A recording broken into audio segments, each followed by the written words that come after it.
que fez com que o motor fosse deslocado para trás e ocupasse um pedaço do próprio cockpit. Então ele não era um carro lá muito confortável. Muitas vezes os pilotos se acidentavam e levava horas para que alguém visse o acidente. Mas ele adaptou um carro praticamente de Fórmula 1 para as ruas. Como nas pistas não havia nenhum incômodo com o barulho do carro, o carro era extremamente barulhento e dizem que os vizinhos dele odiavam quando ele saía com o carro. Ninguém vai ter outro porque só haviam dois. Um está permanentemente no Museu da Mercedes-Benz e o outro agora. Fala galera, como vocês estão? Tudo certinho? Tudo tranquilo? Esses dias atrás saiu a notícia de que foi vendido o carro mais caro do mundo, a Mercedes-Benz 300 SLR Uhlenhaut Coupé.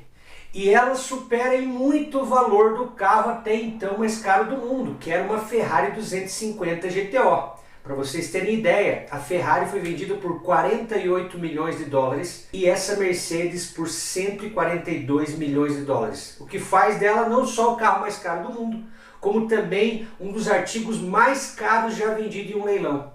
Mas afinal, por que esse carro é tão caro? O que ele tem de tão especial? O que eu posso te garantir é que ele é especial com certeza. E a história dele envolve, além de muita engenharia, uma tragédia, infelizmente, da Fórmula 1. Fica comigo e confere essa história que você vai saber por que esse é o carro mais caro do mundo.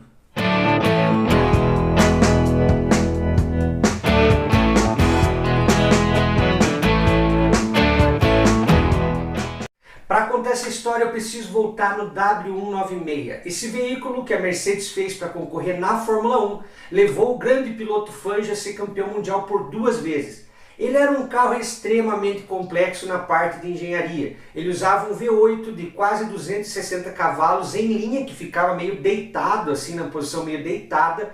Tinha um cardan que passava praticamente embaixo da perna do piloto para poder levar a tração para as rodas traseiras. O combustível dele era uma composição de vários elementos químicos ali para poder gerar o combustível que ele utilizava. Era extremamente barulhento, mas era um excelente carro. Não costumava quebrar, embora a engenharia dele era extremamente complexa. Uma característica muito marcante desse W196, que inclusive o Fangio odiava, é porque nessa época não existiam freios a disco muito bem estudados. A única que estava estudando isso melhor era a Jaguar. A Mercedes ainda utilizava freio a tambor, só que com a velocidade, etc., as questões de engenharia, o tambor de freio precisava ser maior do que a roda. Qual foi a solução que a Mercedes então fez? Foi colocar os tambores de freios diretamente nos eixos dianteiros e lá na frente do carro, o que fez com que o motor fosse deslocado para trás e ocupasse um pedaço do próprio cockpit. Então ele não era um carro lá muito confortável. Além disso, devido ao fato desse cardan que passava praticamente entre as pernas ali do piloto, eles precisaram colocar pedais de freio dos dois lados, porque você não conseguia com o pé direito frear e acelerar e nem com o esquerdo frear e acionar a embreagem. E isso tornava meio impossível algumas táticas de manobra que os pilotos utilizavam. Então eles tiveram que colocar freio e acelerador do lado direito e freio e embreagem do lado esquerdo, porque o piloto ficava com as pernas divididas. Resumindo, o carro era muito bom para correr, mas era muito complexo e não era muito confortável. Só que a Mercedes não queria ficar correndo somente na Fórmula 1, ela queria também expandir para corridas de longa distância, como era o caso da Mille Miglia, da Targa Florio.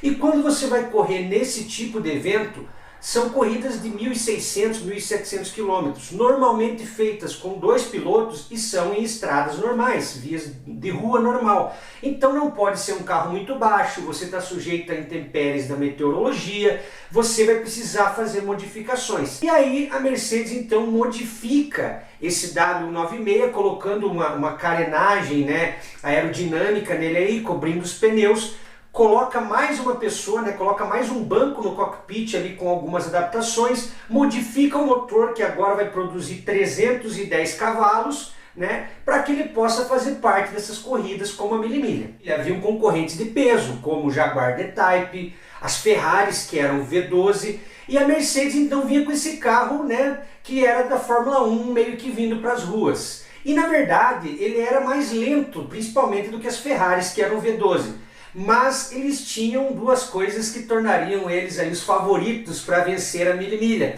que eram os melhores pilotos, né? E a confiabilidade do motor Mercedes. Ele foi testado exaustivamente e esse V8 de fato era bruto, cara. Era muito difícil de quebrar, o que numa corrida de longa distância era bem interessante. E é por isso que mesmo tanto o Jaguar quanto as Ferraris até sendo mais rápidas, vamos dizer assim, a Mercedes fez uma dobradinha de cara. Em 1955, Stirling Moss junto com James Jenkinson chegam em primeiro lugar e batem o recorde da milha, fazendo o percurso de 1.600 km em 10 horas e 7 minutos, com média de velocidade de 160 km por hora. E sabe quem que chega logo atrás deles? O Fangio, dobradinha da Mercedes. O Fangio chega em segundo, porém o Fangio fez todo o percurso sozinho. Então, se a gente for analisar, o feito do Fangio é até maior, né? Porque não tinha ninguém ali para ajudar ele com o caminho ou para revezar, ele fez tudo sozinho. Então, dobradinha da Mercedes-Benz já logo de cara, o que elevou a moral da montadora lá em cima. Havia nessa época uma competição chamada Carreira Pan-Americana. Ela era por uma rodovia no México e tinha 3.500 quilômetros de extensão.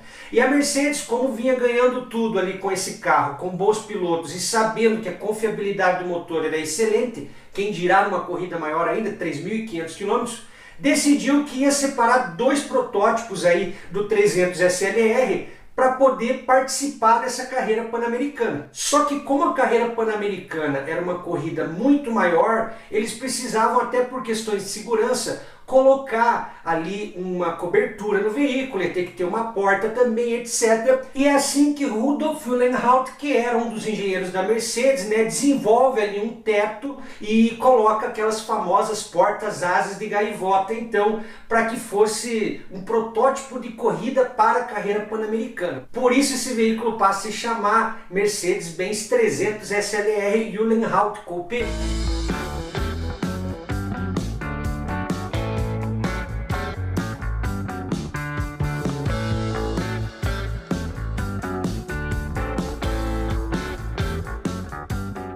Mas os planos seriam frustrados por uma tragédia, a maior inclusive até hoje da Fórmula 1, que aconteceu em Le Mans. Em 1955, durante a corrida de Le Mans, na 35ª volta, um acidente muito grave aconteceu. Na ponta vinha com o seu Jaguar D-Type o piloto Mike Heltor. Logo atrás do Jaguar vinha um Austin Healey do Lance McLean, que na verdade era um retardatário na corrida. E atrás do Austin Healey vinha o piloto Pierre Levegh com o seu Mercedes-Benz SLR 300.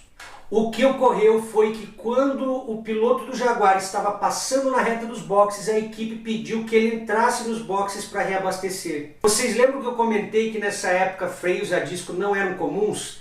Pois é, só a Jaguar tinha freios a disco.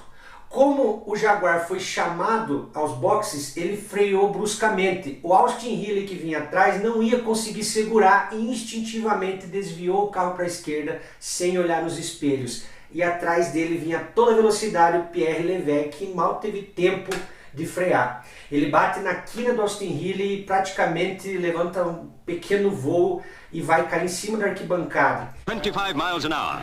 Levegh's Mercedes collides and blows up.